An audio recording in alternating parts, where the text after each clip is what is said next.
guys, welcome back to Core City. Today we'll be learning about acquisition of citizenship कि कैसे acquire कर सकते हैं इंडियन सिटीजनशिप को. ठीक है, तो इंडियन सिटीजनशिप को कवर करते हैं आर्टिकल 5 to 11, बट उसमें कैसे कमेंसमेंट ऑफ कॉन्स्टिट्यूशन के टाइम के ही चीज़ें हैं. उसके बाद की जो भी अमेंडमेंट्स आती हैं पार्लियामेंट उस पर एक्ट बनाता है. सिटीजनशिप एक्ट 1955 में बना था. टाइम टू टाइम उसमें अमेंडमेंट होती रहती है.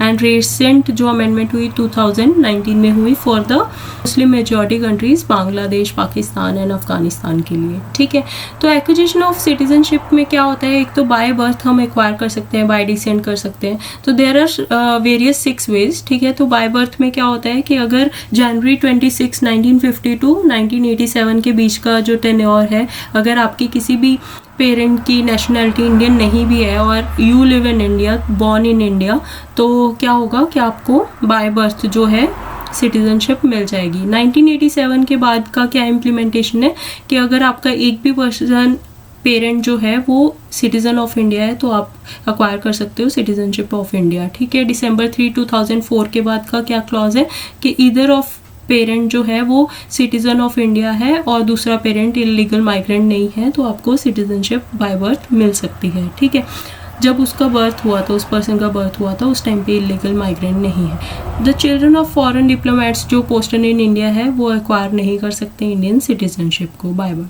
ठीक है, तो बाय डिसेंट का मतलब ये है कि person born outside India but 26 January 1952 December 10 1992 के बीच का टाइम है. अगर उसके फादर जो है वो सिटीज़न ऑफ इंडिया है तो वो एक्वायर कर सकता है सिटीजनशिप ऑफ इंडिया. ठीक है, अगर December 10 1992 के बाद का टाइम है तो उसमें कैसे था, पहले सिर्फ फादर का क्लॉज था. अब ईदर ऑफ पेरेंट जो है अगर इंडियन है तो वो अक्वायर कर सकता है. ठीक है, December 3 2004 के ऑनवर्ड क्या था, a person born outside India shall not be citizen of India by descent अगर अनलेस एंड अनटिल, मतलब अगर उसके पास ये कंडीशन फॉलो अप होती हैं तो ही वो सिटीजनशिप ले सकता है. एक तो ये कि December 3 2004 के ऑनवर्ड क्या क्लॉज है हमारे पास कि कोई भी पर्सन जो बॉर्न आउटसाइड इंडिया हुआ है उसके लिए इंडियन सिटीजनशिप कब ले सकता है वो. एक तो ये कि इंडियन कॉन्सुलेट में विद इन 1 ईयर हमने बर्थ रजिस्टर कर दिया तो इंडियन सिटीजनशिप मिल जाएगी. दूसरी चीज़,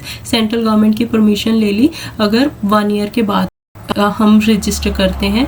तीसरी चीज़ ये है रजिस्ट्रेशन एप्लीकेशन प्लस पेरेंट्स का रिटर्न अंडरटेकिंग ले लिया कि इसको सिटीजनशिप लेनी होगी बिकॉज वो माइनर है और उसके गार्जियन के बेसिस पे ले सकते हैं. ठीक है, minor who is citizen of India by decent plus citizen of other country, तो 6 months पोस्ट 18 ईयर्स जो है उसको एक सिटीजनशिप जो है वो रिनाउंस करनी होगी, दूसरी वो रख सकता है. ठीक है, इन व्हाट केस, अगर वो माइनर है और 18 साल का होता है तो विद इन 6 months उसको एक सिटीजनशिप रिनाउंस करनी होगी. ठीक है, उसके बाद है तो बाय नेचुरलाइजेशन में कैसे होता है कि कोई भी पर्सन जो इलीगल माइग्रेंट नहीं है उसके पास किस तरह से उसको सिटीजनशिप मिल सकती है. एक तो ये कि वो पर्सन के पास कोई एक्स्ट्रा डिस्टिंग्विश सर्विस उसने की है साइंस में या फिलॉसफी में, आर्ट में, कोई नोबल वर्क ऐसा किया है फॉर द ह्यूमन प्रोग्रेस, तो उसको सिटीजनशिप दी जा सकती है. गवर्नमेंट सारी कंडीशंस रिमूव करके उसको सिटीजनशिप दे सकती है.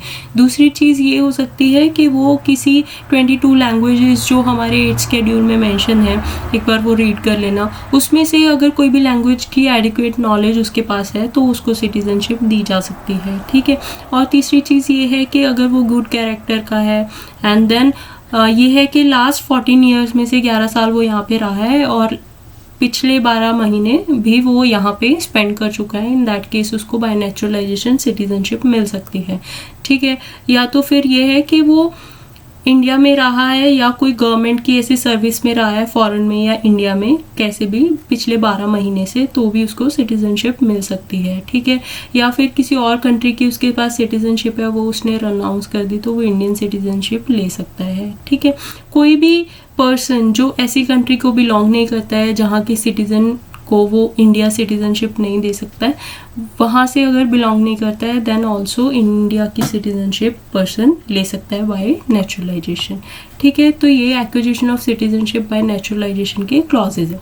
उसके बाद एक्विजिशन कैसे किया जा सकता है, बाय रजिस्ट्रेशन. रजिस्ट्रेशन में क्या है कि एक तो पर्सन इंडियन ओरिजिन का होना चाहिए. इंडियन ओरिजिन का मतलब ये है कि या तो पर्सन या तो उसको कोई एंसेस्टर, पेरेंट, ठीक है, अनडिवाइडेड इंडिया में पार्ट थे इंडिया का, ठीक है, मतलब अनडिवाइडेड इंडिया में मतलब it covers the part of Pakistan, east and west Pakistan.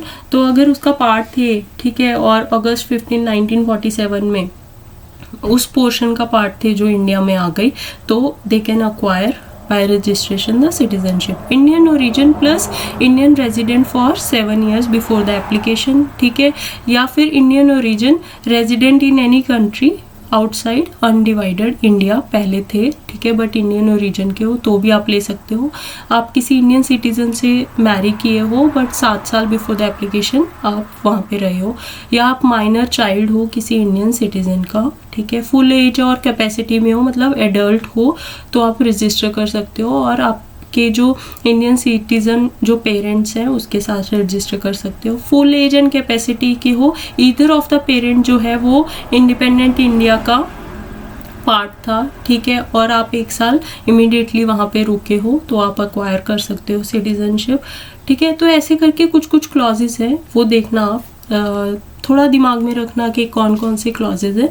उसके बाद है हमारे पास by incorporation of territory. In future कैसे है कि हम कोई फॉरेन टेरिटरी को अक्वायर कर लेते हैं, जैसे हमने जब एक्सेशन किया था तो मल्टीपल स्टेट्स को, प्रिंसली स्टेट्स को इंक्लूड किया था, तो उनके जो सिटीजन थे वो इंडियन सिटीजन बन गए थे, ठीक है, उनके प्रॉपर डॉक्यूमेंटेशन वगैरह करके उनको इंडियन सिटीजन बना दिया गया था, ठीक है। Special provisions of citizenship to people covered by Assam accord. कैसे था, असम को पहले डिफरेंट स्टेटस दिया गया था, बट जब असम अकॉर्ड साइन हुआ तो उनको भी कैसे था, इंडियन सिटीजनशिप दी गई, ठीक है। तो जनवरी 1 1966 जो पर्सन इंडियन ओरिजिन का है और उससे पहले बांग्लादेश से आया है 1966 से, ठीक है, और उसके बाद से जब से आया है वो इंडिया में ही रह रहा है तो उसको इंडियन सिटीजनशिप दे दी।